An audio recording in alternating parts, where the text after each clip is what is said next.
और जीवित सदगुरु के नाम पर भी गड़बड़ियां होती रहेंगी, लेकिन जीवित सदगुरु जरूरी तो है। अब ज्यादा जरूरी हो गया इतने इन्फ्लुएंसेस के बाद में, जीवित इन्फ्लुएंसर नहीं, जीवित सदगुरु। मेडिटेशन करवाने वाले लोग मिलेंगे, हम क्या बोले, ध्यान करवाते हैं। बोले हम ध्यान करते हैं जी, हमारे गुरु जी ध्यान करवाते हैं, है ना, हम ऐसा ऐसा ध्यान करते हैं, ध्यान करने से यह लाभ होता है। अब ध्यान करवाने वाले लोग और ध्यान करने वाले लोग हैं,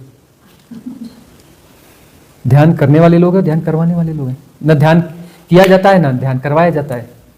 ध्यान तो घटना है, हैपनिंग है, लेकिन ध्यान बेचा जाएगा, ध्यान किया जाएगा, ध्यान करवाया जाएगा, है ना। अब वो जो कबीरदास जी ने कहा है, अंधा अंधम ठेलिया दोनों को कुपड़ंत। गुरुजी प्रणाम। मेरा सवाल यह है कि हमारे जीवन में जीवित गुरु का महत्व और गुरु के चले जाने के बाद साधकों का कर्तव्य क्या रहता है? यह प्रश्न बार बार उठ रहा है, आ रहा है कि जीवित सदगुरु का होना और उनका सानिध्य, उनका संग साथ कितना जरूरी है नहीं है, कितना जरूरी है। वह संग साथ होने से क्या प्रभाव होते हैं उसके। तो यह प्रश्न उठ क्यों रहा है बार बार, यह प्रश्न इतना क्यों पूछा जा रहा है? बहुत गौर से देखना, यह प्रश्न क्यों इतना उठ रहा है। हुआ यह है कि पिछले कुछ दौर में कुछ बड़े सदगुरु हो गए हैं, उन सदगुरुओं की वाणियां सुनी जा रही हैं, उन सदगुरुओं की वाणियां सुनी जा रही हैं, और अब उनका संग साथ होना मुश्किल है भौतिक रूप से, क्योंकि अब वो मौजूद नहीं है। तो जीवित सदगुरु तो अब है नहीं, और कहीं ना कहीं उनके साथ कुछ लोग कभी रहे हैं और अब नहीं रहे हैं, या फिर उनको चूक गए, वो थे उनको चूक गए, और उनकी देशना जो है वो सुनाई पड़ रही है, लेकिन जीवित सदगुरु का साथ तो है नहीं। उनकी देशना तो सुनाई पड़ रही है, लेकिन जीवित सदगुरु का साथ नहीं मिल रहा है। तो अब जीवित सदगुरु को कैसे ढूंढा जाए, कैसे पाया जाए, और जीवित सदगुरु का साथ कैसे ढूंढा जाए, यह समस्या बड़ी हो गई है। और गोल्डन एरा है, इसमें ऐसे लोगों का जन्म हुआ है जो पिछले जन्मों के गहरे साधक रहे हैं, गहरे साधक रहे हैं, और दूसरे जन्म में उन्हें समय लगा। गहरा साधक जब भी शरीर छोड़ के जाएगा तो किसी न किसी उच्च लोक में ही वास कर रहा होगा। उच्च लोक में वास करने वालों को देवता कहा जाता है। तो यह बात भी लोगों को कंफ्यूज करती है हमारी। हम कहते हैं कि आप लोग हमारे पास आते हैं उच्च लोक के देवता हैं, उच्च लोक देख के देवता है, कहा तक पिछले जन्मों के साधक हैं, और पिछले जन्मों में साधना करी होगी, तो फिर साधना करने के बाद नॉर्मल लोक में तो रहे नहीं होगा, बीच का जो दौर गुजारा होगा वह तो उच्च लोक में ही गुजारा होगा। इसलिए हम कहते हैं कि उच्च लोक के देवता हो, और उच्च लोक के देवता हो तो वहां पर जन्म आसानी से होता नहीं, फिर प्रतीक्षा करी होगी, प्रतीक्षा करी, और अब गोल्डन एरा आई है। तो गोल्डन एरा में जन्म हुआ है ना, इसी के लिए रुके हुए थे, और गोल्डन एरा में जन्म हुआ है। तो गोल्डन एरा में जन्म हुआ है, और यहाँ पर जो है प्यास तो गहरी है, क्योंकि पिछले जन्मों के साधक हो, प्यास तो गहरी है, प्यास गहरी है, और माया ने उलझाया भी है। गोल्डन एरा में उलझावन भी ज्यादा होती है ना, देख रहे हो, टेक्नोलॉजी और यह और वो, इंफॉर्मेशन का युग है ना, जरूरत से ज्यादा जानकारियां होगी। जो क्या बोलते हैं इसको, कैसी information, more information, extra information, too much information, उसका युग है यह।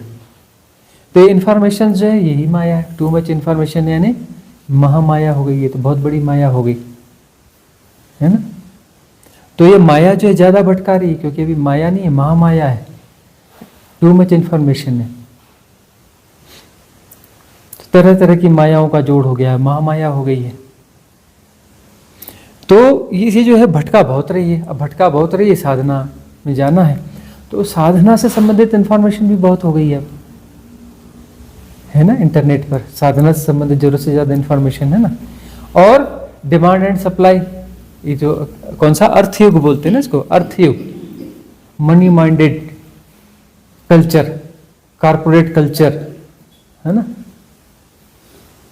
तो यह जो है, यह युग जो है अर्थ युग है, इकोनॉमी का युग है। तो इकोनॉमी के युग में डिमांड एंड सप्लाई होती है, डिमांड एंड सप्लाई को पकड़ना होता है। तो डिमांड एंड सप्लाई वाला जो नियम है यहाँ पर बहुत ज़्यादा काम करता है। वही सवाल नहीं है या कमोडिटी में कि कौन सी कमोडिटी की डिमांड है तो उसकी सप्लाई बढ़ा दी जाए, है ना, या अपना डिमांड ज़्यादा है सप्लाई कम है तो उस बिजनेस में उतरा जाए, उसमें मार्जिन ज़्यादा होगा। यहाँ बात ख़त्म नहीं हो जाती।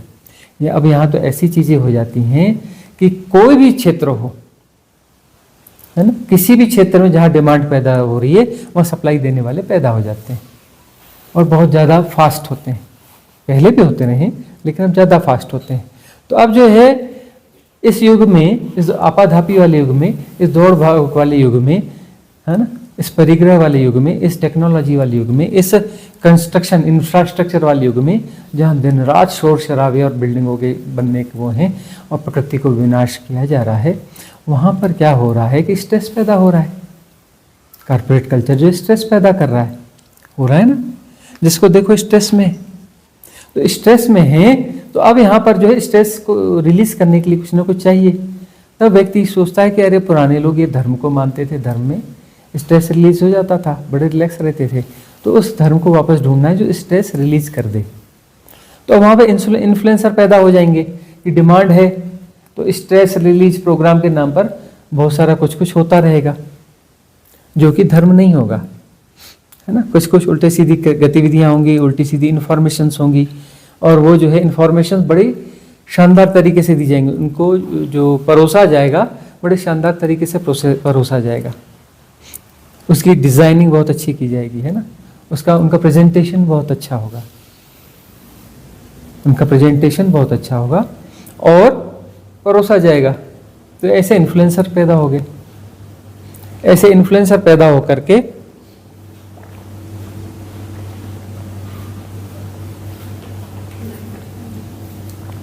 जीवित सदगुरु को रिप्लेस करने की कोशिश करेंगे। वो ये दावा करेंगे कि हम जीवित सदगुरु हैं, है ना।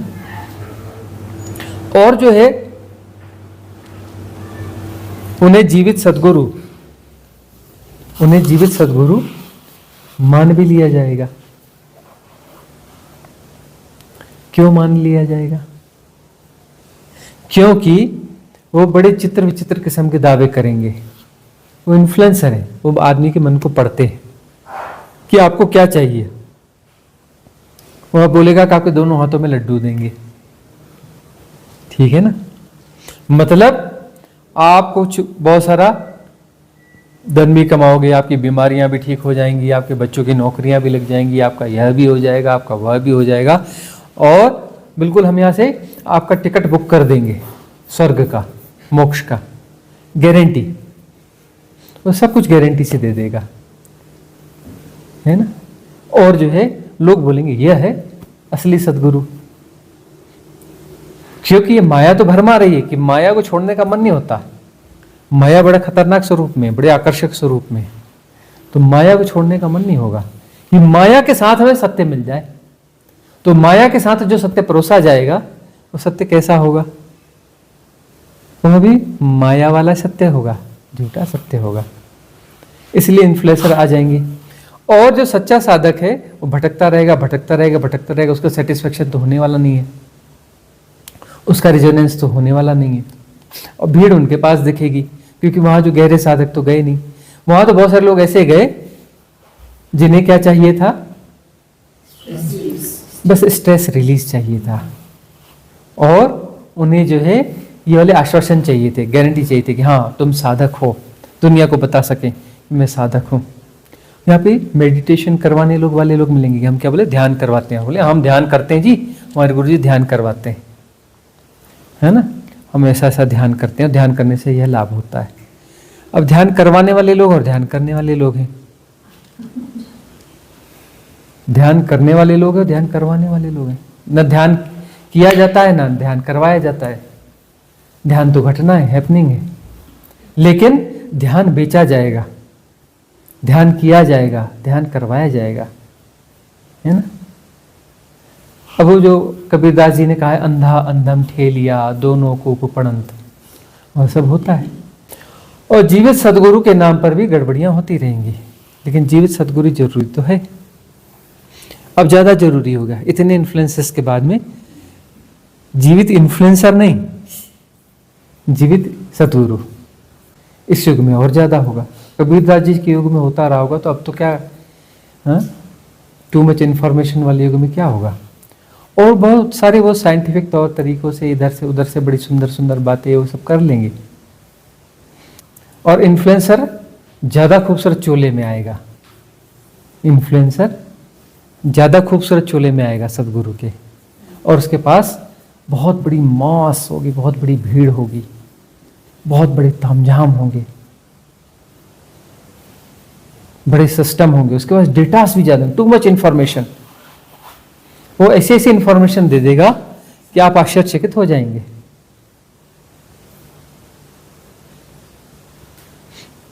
तो जीवित सदगुरु की जरूरत तो है, वह आपको बचा सके।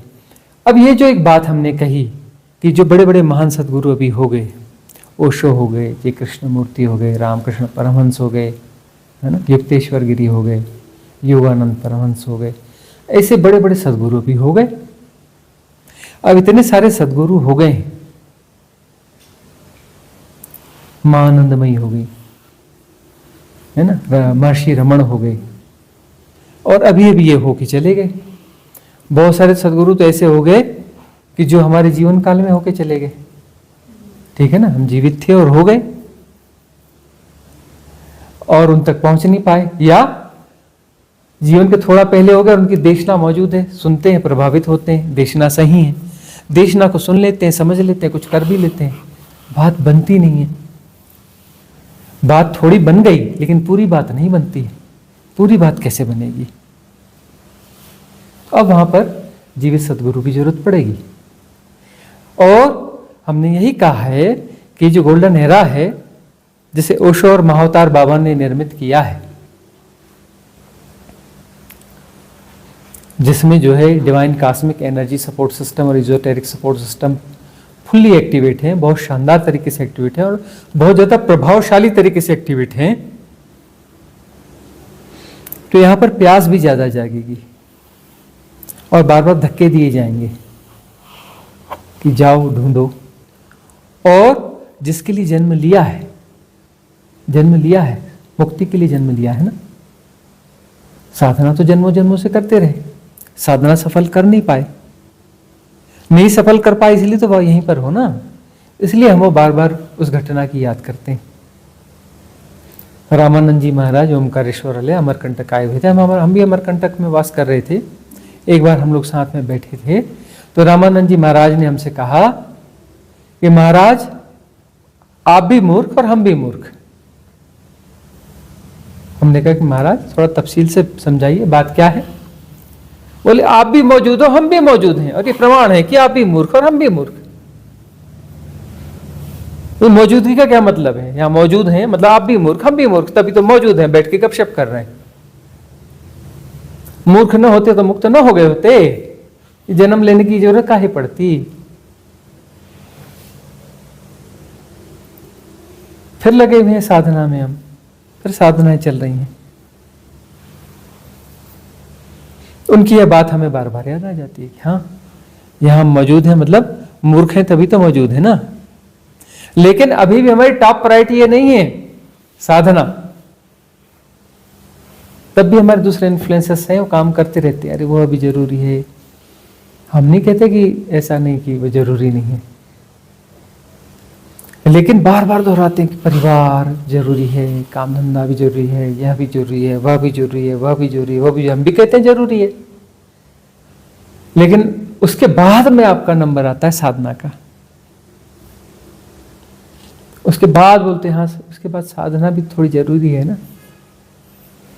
ऐसा नहीं कि साधना जरूरी है बाकी चीज भी देखते हैं, उनको भी मैनेज करते रहेंगे कि परिवार को थोड़ा मैनेज करना है, कर लेंगे, थोड़ा काम धंधा करना पड़ता है, देख लेंगे, कर लेंगे, थोड़ा थोड़ा इधर उधर सब मैनेज कर लेंगे। लेकिन साधना जरूरी है, उसको मैनेज करेंगे, जितना होता है कर लेंगे, और नहीं होता है तो क्या करेंगे।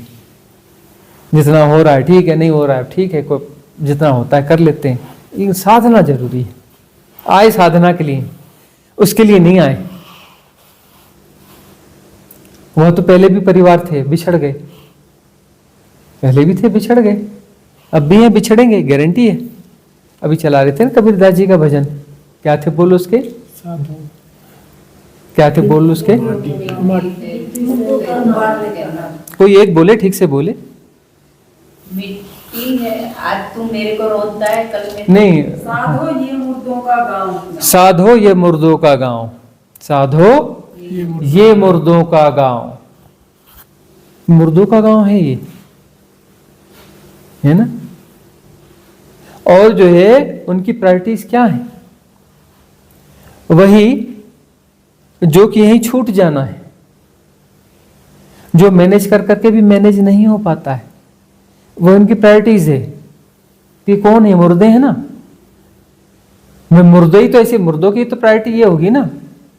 और सबको मर जाना है, सबको मर जाना है, योगी को भी मरना है, भोगी को भी मरना है। यहाँ तो यह जो है ना, यहाँ तो तय है, योगी को भी मरना है, भोगी को भी मरना है, अवतार को भी मरना है, सबको मरना है। और क्या था, ये जितने भी देवलोक हैं, देवलोकों के देवता हैं, इनको भी मरना है, सबको मरना है यहाँ पर। और क्या क्या था, किस किस को मरना, 33 कोटि देवताओं सबको मरना है। और किसको मरना है, सबको मरना है, सबको मरना है, सब मर, एक ही चीज तय है, मरना। चंद्र सूर्य सबको मरना है। यह ब्रह्म भी नहीं रहेगा, ये ब्रह्म भी जो है ना डिसअपियर हो जाता है, मर जाता है। इसी ब्लैक होल में, कृष्ण वीवर में यह भी समझ आएगा। इधर बिग बैंग है तो उधर ब्लैक होल है ना। इधर जो है बिग बैंग से प्रस्फुटित होगा ब्रह्म, और उधर जो है ब्लैक होल में जाके ब्रह्म समा जाएगा। प्रतिक्षण जो है अनंत ब्रह्म पैदा होते हैं और अनंत ब्रह्म विसर्जित हो जाते हैं। प्रतिक्षण, क्योंकि इनफाइनाइट है, अनंतता है, अनंतता में सब कुछ अनंत होता है। सब कुछ बदल रहा है, सब कुछ बदल रहा है, और वहां तुम मैनेज करने की कोशिश करो। अरे कुछ भी तुम बना लो, फिर बदल जाएगा वो।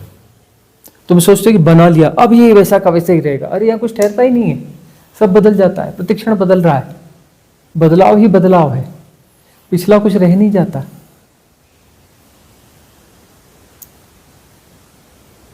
तुम गंगा नदी में दोबारा नहीं उतर सकते, गंगा बदल जाती है, पानी बह जाता है बहुत, उसका स्वरूप बदल जाता है। उसी गंगा में तुम दोबारा कभी नहीं उतर सकते। ये बोलते हैं ना, मैं 5 बार गंगा स्नान किया हूं। अरे 5 बार, पहली सब अलग अलग नदियां थी जिसमें तुमने स्नान किया, वही गंगा नहीं रह जाती, एक क्षण में बदल जाती है, एक क्षण में सब बदल जाता है। लगातार प्रवाह है।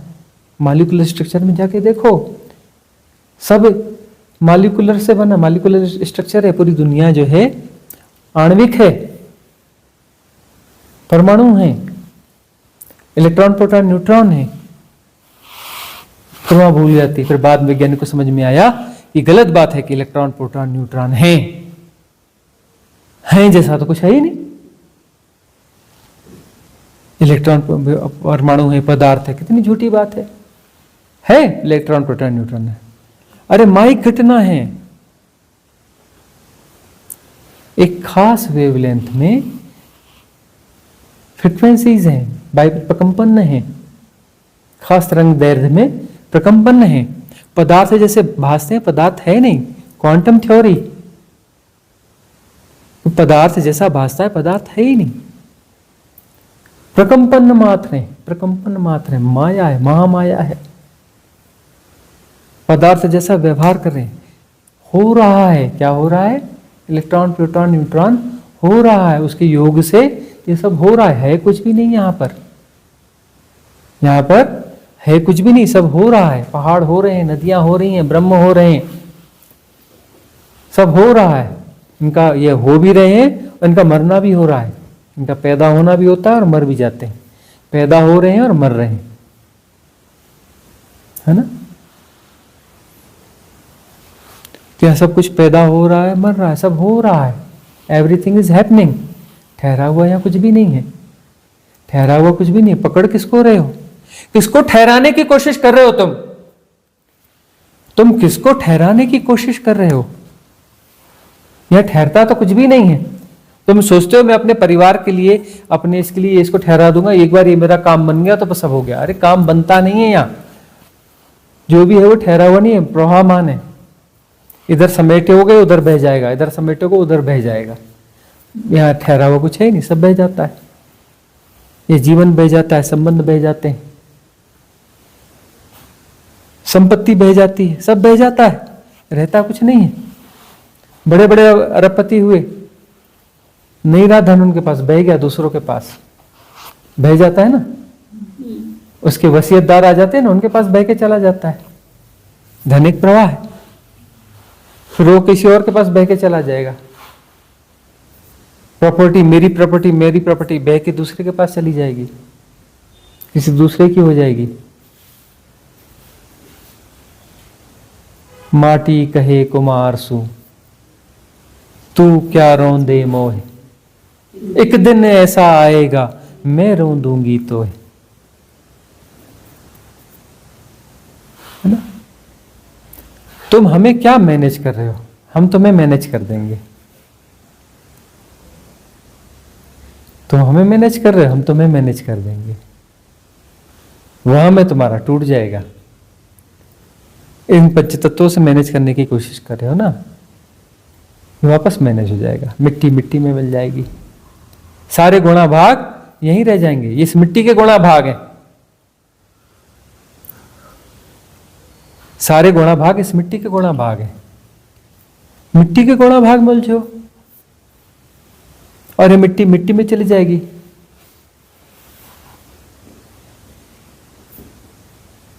होश की दवा करो, और होश की दवा के लिए सदगुरु की जरूरत है। सदगुरु की मौजूदगी में चीजें समझ में आती हैं। ऐसे मोटे तौर पे समझ में आ जाती हैं, कहीं से भी सुन लो तो अंदर नहीं उतरती, आचरण में नहीं उतरती, जीवन नहीं बनती। सुना तो बहुत होगा, जीवन में उतरती नहीं चीजें। बहुत सुना लेकिन ठहराव नहीं आया जीवन में। कितना सुना, सालों से सुन रहे हो, बरसों से सुन रहे हो, बरसों से साधना कर रहे हो, ठहरे अभी तक? ठहरना हुआ? दौड़ भाग रुकी? ठहरना तो सदगुरु ही सिखा सकता है। सुन सुन के पढ़ पढ़ के होता है ना, तो पोथी पढ़ पढ़ जग हुआ पंडित भया न कोई, 2.5 अक्षर प्रेम का पढ़े सो पंडित होई। प्रेम पढ़ोगे कहां से? किसके सानिध्य में पढ़ोगे? कैसे पढ़ोगे? प्रेम तो सदगुरु के सानिध्य में ही पढ़ोगे ना, वहीं तो प्रेम घटित होगा ना। वहां प्रेम घटित होगा, प्रेम घटित होगा, सहजता घटित होगी, ठहरना घटित होगा। गुरु वही है जो ठहरना सिखाता है। तुम्हें दौड़ भाग नहीं सिखाता, सिर्फ ठहरना सिखाता है। ठहर जाओ। अरे काहे की हड़बड़ी है? अरे काहे कवायद कर रहे हो? सुबह 5 बजे से 5 बजे उठ करके साधना करोगे, फिर 8 बजे करोगे, 10 बजे करोगे, 12 बजे करोगे, यह करोगे, फिर यह करो, फिर वह करो, फिर वह करो। अरे ठहरो, रिलैक्स, सहज हो जाओ, ठहरो। होगा धीरे धीरे धीरे धीरे धीरे रे मना, धीरे धीरे हो, धीरे धीरे करो, धीरे धीरे होगा। और धीरे धीरे सहजता से होगा, अपने से होगा। गुणा भाग मत करो, हैपनिंग में जियो। हैपनिंग का अर्थ है धीरे धीरे होगा, सहजता से होगा। शेड्यूल्ड चीजें जो है ना, बड़ा गड़बड़ कर देती है ना। अब यहां जो है नौकर चाकर रखे हुए थे, है ना, सब शेड्यूल्ड होता था, सब गड़बड़ हो रहा था। शेड्यूल्ड चीजें गड़बड़ होती हैं, वो दुनिया के लिए होंगी अच्छी है, दुनिया थोड़ी ना है। हम दुनिया के बाहर बैठे, यहाँ होना दुनिया के बाहर होना है। दुनिया का मतलब होता है शेड्यूल, सिस्टमेटिक। नहीं, सिस्टम तो बहुत बेकार की चीज है, साधना की चीज थोड़ी है। साधना सिस्टमेटिक थोड़ी ना होती है। सारे सिस्टम साधना के खिलाफ हैं जी। नौकर चाकर हट गया, इजोटेरिक सिस्टम ने कुछ कुछ ऐसा किया कि नौकर चाकर हट गए। बिग फैमिली ने अपने हिसाब से संभाल लिया। अब शेड्यूल के सब बाहर हो गया, कोई सिस्टम नहीं है। न ध्यान का कोई समय है, न साधना का कोई समय है, न खाने का समय है, न टी का समय है। अपनी मौज से बनाया जाता है, मौज से खाया जाता है। मौज से बनता है तो क्या बनता है, और मौज से खाया जाता है। अमृत ही अमृत है। अमृत ही अमृत हो गया है। शेड्यूल्ड कुछ नहीं है। हैपनिंग होती है तो होती है, बैठ जाते हैं, सेशन हो जाता है। नहीं होती है तो नहीं होती है। सेशन जब भी होता है फ्रीक्वेंसी में कम होगा, कम सेशन होंगे, लेकिन क्वालिटी बड़ी हो जाती है, जबरदस्त हो जाती है। आत्मा तृप्त हो जाती है, क्योंकि सब सिस्टम में नहीं है, सिस्टम के बाहर है। सिस्टम के बाहर सत्य रहता है, सिस्टम के अंदर सत्य नहीं रहता। सारे सिस्टम मन के सिस्टम है, और साधना मन के पार की साधना है। सारी हैपनिंग तभी होती है। हैपनिंग जो है ना, मन के बाहर की घटना है, मन के भीतर की घटना नहीं है।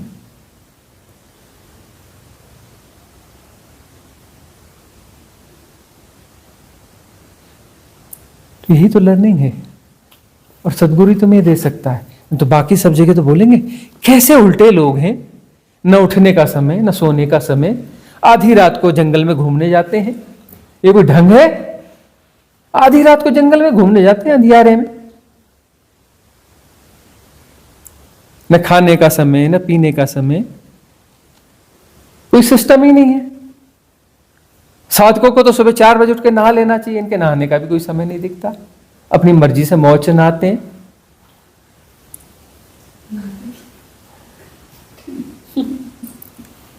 दुनिया को लगेगा ये गड़बड़ लोग हैं, फिर दुनिया बोलती है सिस्टम से चलो। हम कहते हैं सिस्टम से तो बहुत, सिस्टम के भीतर से तो आए हो, सिस्टम को बाहर छोड़ के आओ। बाहर जहां जूते उतारते हो वहां सिस्टम को रखाओ बाहर। हो सके तो घर में छोड़ के आना, सिस्टम को घर में छोड़ करके यहां आना। यहां कोई सिस्टम नहीं चलेगा। सारे सिस्टम मन के सिस्टम है, मन के पार जाना है। सिस्टम तरह तरह के सिस्टम है, उन्हीं को बोलते हैं पैटर्न, संस्कार, है ना। संस्कार पैटर्न कैसे होते हैं? सिस्टमेटिक होते हैं। पैटर्न का क्या अर्थ होता है? सिस्टम का आग्रह, आग्रह की सब कुछ सिस्टमेटिक होना चाहिए। यह आग्रह क्या है?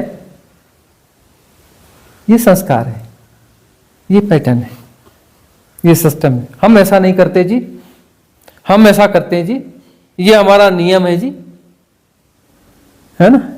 ये सब क्या है? सिस्टम है, सिस्टम का आग्रह है। ये नहीं करते, कोई बात नहीं, आज कर लो, अब कर लो।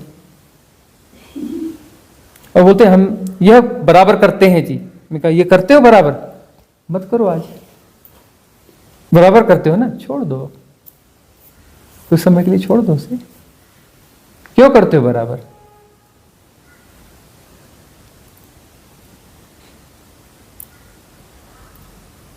सारे सिस्टम मन के सिस्टम है, मन को मजबूत करने वाले सिस्टम। इन सिस्टम्स, इन पैटर्न्स का जोड़ का नाम मन है। और इनके बाहर हो जाना जो है, मन के बाहर हो जाना, अमनी दशा, वह ध्यान है, वह साधना है।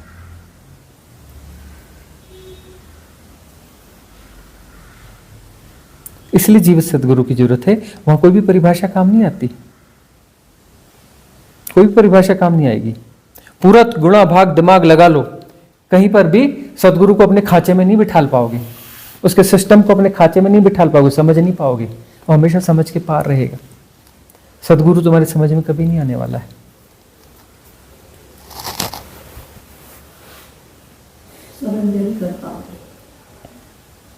बेसिर पैर का दिखेगा सदगुरु, कुछ ढंग ही नहीं है, कुछ कभी कुछ, कभी कुछ, कभी कुछ।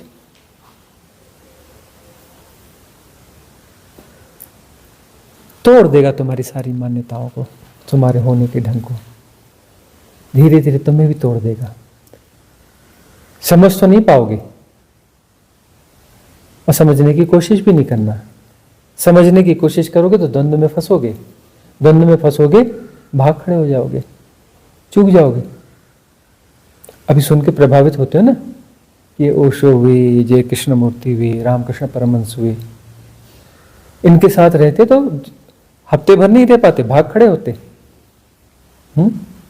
रामकृष्ण परमहंस जो है क्या हुए, महान भक्त हुए, है ना, महान भक्त हुए।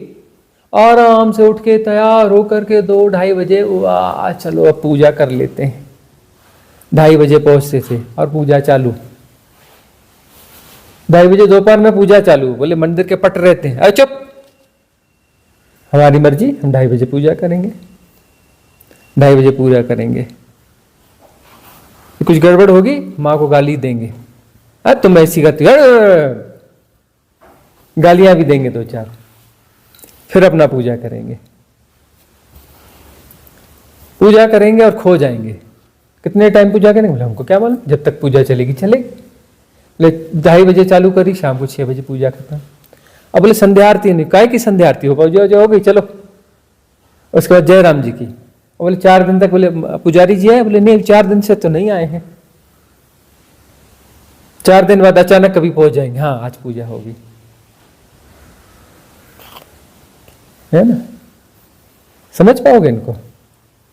प्रसाद बना के ले आएंगे, प्रसाद रखेंगे, बैठ जाएंगे, प्रसाद चढ़ाना है, पहले खाएंगे, हाँ ये ठीक है, ये ठीक है, ये ठीक है, क्या ठीक है, अपना सिस्टम बनाएंगे, हाँ इसको निकालो, इसको करो, उसके बाद अपना भोग लगाएंगे। जूठा प्रसाद। ये कौन है, रामकृष्ण परमहंस। लोग बोलते जूठा प्रसाद, बोले प्रसाद ऐसे ही तो चढ़ाते हैं, और कैसे चढ़ाते हैं, पहले मैं खाऊंगा, समझ लूंगा क्या खाने योग्य है, क्या खाने योग्य नहीं है। जो समझ में आया कि हाँ ठीक है तो चढ़ाऊंगा, जो समझ में नहीं आया वो क्यों चढ़ाऊंगा भाई, पहले मैं खाऊंगा तभी तो पता चलेगा कि क्या चढ़ाने योग्य और क्या चढ़ाने योग्य नहीं है।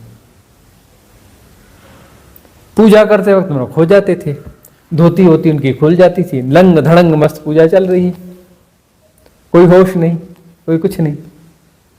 दूसरे आते थे पकड़ पकड़ के धोती पहनाते थे उनको किसी प्रकार से। सिस्टम में बनते ही नहीं है।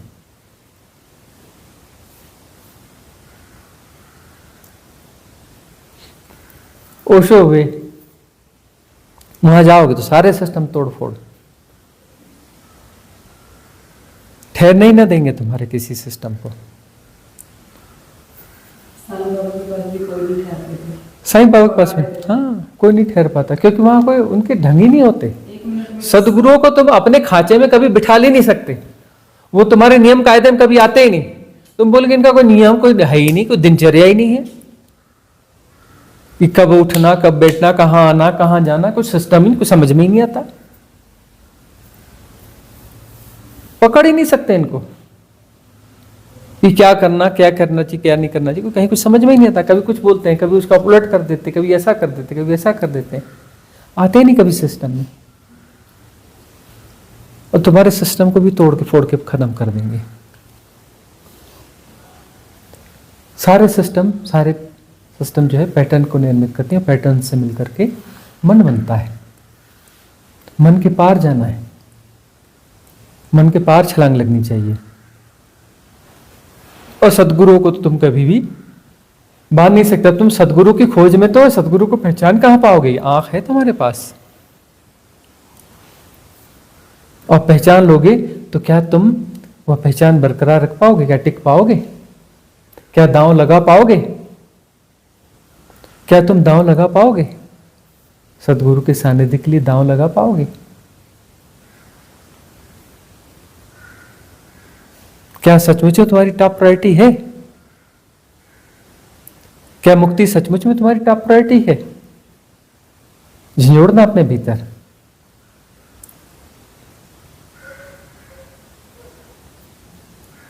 बहुत कठिन काम है सदगुरु के साथ रहना, जीवित सदगुरु के साथ रहना दुनिया का सबसे कठिन काम है। इससे कठिन काम कुछ नहीं है। एवरेस्ट पर चढ़ना कोई कठिन काम है? मामूली सा काम है। कितने लोग चढ़ गए। सब कोई भी काम कठिन नहीं, सबसे कठिन काम है सदगुरु के साथ रहना। गुरुजी जैसा सदगुरु मिल जाए तो होश ठिकाने लगा दें। एक ही दिन में आ जाएगा। हाँ, बहुत कठिन काम है सदगुरु के साथ रहना। वो तुम्हारी समझ के बाहर की चीज है, तुम्हारे समझ के अंदर हो जाए तो तुम्हें क्या बदलेगा वो? जो तुम्हारे समझ के भीतर हो, तुम्हारे ढांचे के अंदर बैठता हो, तुम्हारे ढांचे के हिसाब से जीता हो, वो कोई सदगुरु है?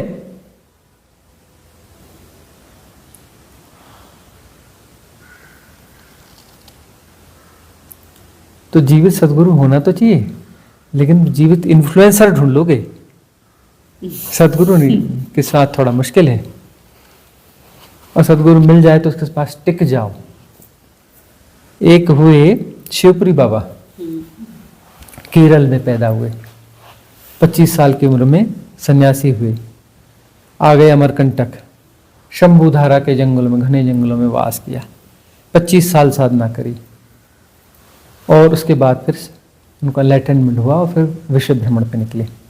वहीं पर उन्हें जो है ग्लिम्स आए थे रामकृष्ण परमहंस के, कि वह जो है अद्वैत समाधि के लिए मुमुक्षु है, रो रहा है, कलप रहा है। तब उन्होंने तोतापुरी महाराज को भेजा था कि जाओ दक्षिणेश्वर में, तुम आचार्य हो अद्वैत के, तुम्हारी ड्यूटी है कि जाओ और उनको अद्वैत की दीक्षा दो। उन्होंने ही भेजा था। और फिर वो 50 साल की उम्र में निकल गए विश्व भ्रमण में। विश्व भ्रमण में वो निकले, वो पैदल यात्रा करते थे। फिर उसके बाद में जो है, उस जमाने में पैदल ही चलता था, उस जमाने में तो न रास्ते और ये सब हुआ ही नहीं करता था। हाँ, अंग्रेज लोग नए नए आए थे उस समय, भारत पे कब्जा हुआ था उनका, नया नया कब्जा हुआ था भारत पे। तो जो है वह क्या करते थे कि वो विदेशों में यात्रा कर रहे थे, तो 2-3 घटनाएं घटी उनके साथ। एक तो ये कि विवेकानंद उन्हें मिले वो शिकागो में, और रात में जो रेलवे स्टेशन पर ठंड में थर थर थर थर काँप रहे थे। उनके पास ज़्यादा कुछ था भी नहीं, डिप्रेशन में भूखे वहाँ पड़े हुए थे। तब उन्होंने उनसे कहा कि देखो, तुम डिप्रेशन में रहने की जरूरत नहीं, कल तुम्हारा है, और तुमको मैं ठंड से बचने का उपाय बताता हूँ। तुम ये इधर जाओ, इधर एक रेल का डब्बा तुम्हें खुला मिलेगा, उसके इधर इधर घुसना, वहाँ पर जो है कुछ ऐसा एक स्टोर रूम जैसा होगा, उसके अंदर घुस जाना, वहाँ जो है गर्म है, और वहाँ पे वो बाथरूम सारा कुछ है, वहाँ पानी वानी की सुविधाएं वो सब है। तुम घुस के रात गुजार लो वहाँ पे, और कल तुम्हारा है। और जो है उन्हें कुछ ऐसे ढांढस बता के चले। और जब वो इंग्लैंड में थे तो इंग्लैंड की महारानी जो है, उन्हें पता चला शिवपुरी बाबा गुजर रहे हैं, बोले इधर से। बोले कहाँ से जाएंगे, क्या करेंगे? बोले पूरी उन्होंने अपनी जासूसी टीम लगाई। बोले कहाँ कहाँ क्या? और वो जहाँ से गुजरने वाले थे पहले से वहाँ पहुँच गई एलिजाबेथ, पहुँच करके खड़ी हो गई वहाँ पे। जैसे उधर से आ रहे थे, पैरों में पड़ी और दोनों पाँव जोर से पकड़ ली। बोले महाराज, बोले क्या चाहिए तुझे? बोले मुझे चाहिए, मैं बाद में बताऊंगी, पहले वचन दे दो कि जो मैं मांगूंगी वो देना पड़ेगा। बोले तू पहले मांग तो। बोले नहीं नहीं नहीं नहीं, पहले वचन देना पड़ेगा, नहीं तो पैर मैंने पकड़े तो वह छोड़ने वाली तो हूं नहीं। तो अपना जो जोर से पकड़े रहे, तो बता तो। नहीं नहीं नहीं छोड़ूंगी, देखते नहीं मैं बूढ़ी हूं, कब मर जाऊंगी भरोसा है? एक बूढ़े मरते हुए आदमी को अपना जो है इतना वचन नहीं दे सकते। पैर जोर से पकड़ के, बिल्कुल ऐसे जोर से पकड़ के बैठ गई। अच्छा बता क्या चाहिए तुझे? बोले पहला वचन तो ये दो कि मैं जब तक जिंदा हूं, भरोसा तो मेरा है नहीं, तब तक आप आगे की कोई यात्रा नहीं करोगे, मेरे महल में आपको रहना पड़ेगा, मेरे महल में आपको रहना पड़ेगा। और जो है मुझे साधना के संबंध में कुछ सिखाना पड़ेगा। वो फिर अपना ले गई अपने घर में। 4 साल तक उनको वहां रहना पड़ा। जब तक उसने शरीर नहीं छोड़ा तब तक वो महल नहीं छोड़ सकते थे। जिस दिन उसने शरीर छोड़ा उसके बाद वो महल छोड़ करके फिर आगे की यात्रा पर निकले। फिर अल्बर्ट आइंस्टाइन के यहाँ भी वो मेहमान हो रहे, और उसके बाद सारी यात्रा करते करते वो पहुंच गए नेपाल। नेपाल में जो एयरपोर्ट है काठमांडू में, उस जमाने में नहीं था एयरपोर्ट, उसके पास वो जंगली इलाका था, तो वहाँ एक जंगल में उन्होंने अपनी कुटिया बनाई, कुटिया बना कर रहे। तो वो जो है उनके पास में वहाँ के जो भी श्रेष्ठी लोग, पढ़े लिखे लोग, अच्छे लोग आया करते थे, आया जाया करते थे। अब आया जाया करते थे, पशुपतिनाथ टेम्पल वहाँ से पास ही है, जो भी 4-5 किलोमीटर ऐसे जो भी होगा, हाँ 4 किलोमीटर भी नहीं होगा, शायद 2.5-3 किलोमीटर ही, 2-2.5 किलोमीटर ऐसा कुछ बहुत होगा। पास में है। हाँ पास में ही। पास में ही है, हाँ। अब हमें भी ख्याल नहीं है, वो ऐसा ही है, 2-2.5 किलोमीटर ही होगा। तो वो जो है वहाँ जो उनको कहा करते थे, लोग आते थे ना कि महाराज हमें आत्मज्ञान मिल जाए, वो मिल जाए, फलाना ढिकाना, वो कहते थे कि तुम कुछ मत करो, तुम 1 साल बस मेरे साथ में रह जाओ, 1 साल कोई साधना नहीं करनी, कुछ नहीं करनी, मैं साधना में बिठा लूंगा, न कीर्तन कराऊंगा, न भजन कराऊंगा, बस 1 साल मेरे आसपास बने रहो, बस खाओ पकाओ रहो, बैठे रहो, घूमते रहो, गाते बजाते रहो, घूमने आराम से रह आओ, जंगल ट्रैकिंग पे जाओ, 1 साल बस मेरे साथ में रह जाओ, तुम्हें ज्ञान फलित हो जाएगा, तुम्हें कैवल्य उपलब्ध हो जाएगा, मोक्ष उपलब्ध हो जाएगा, बस 1 साल मेरे साथ में रहना। करने वरने वाला तो रोल तुम छोड़ दो, टिक जाओ। 2 दिन 4 दिन 5 दिन सब भाग खड़े होते थे, एक ही बंदा टिका और वो उनकी सेवा में भी रहता था, उनका भोजन बनाना, ये करना, सेवा करता था, एक बंदा था, टिका रहा और वो ज्ञान को उपलब्ध हो गया। ज्ञान को उपलब्ध होने के बाद में भी वो बंदा वहां टिका रहा, उनका साथ उसने छोड़ा ही नहीं। उपलब्ध होने के बाद में वो जिंदगी भर सेवा में रहा, और उनके वो भी गृहस्थ था, और उसके बाल बच्चे अभी भी वो समाधि वाला स्थल जो है उन्हीं की देखरेख में। तो सदगुरु का सानिध्य होना चाहिए, उस सानिध्य में यदि बने रहोगे ना, तो सानिध्य में रहने से ही बात बन जाती। हाँ वो अटपटे रहेंगे, समझ में नहीं आएंगे, मन कहेगा छोड़ो भागो यार, कुछ तो समझ में आता नहीं, अरे क्या उल्टा पुल्टा भगवान जाने क्या क्या करते रहते हैं, कभी कुछ बोलते हैं, कभी कुछ बोलते हैं, कभी कुछ बोलते हैं और करते उल्टा है, बोलते कुछ है करते कुछ है, न कोई नियम, न कोई कायदा, न कुछ है, कोई नियम संयम कुछ तो होना चाहिए, न कुछ नियम है, न कुछ है, कहीं से कहीं तक किसी ढांचे में आते ही नहीं है।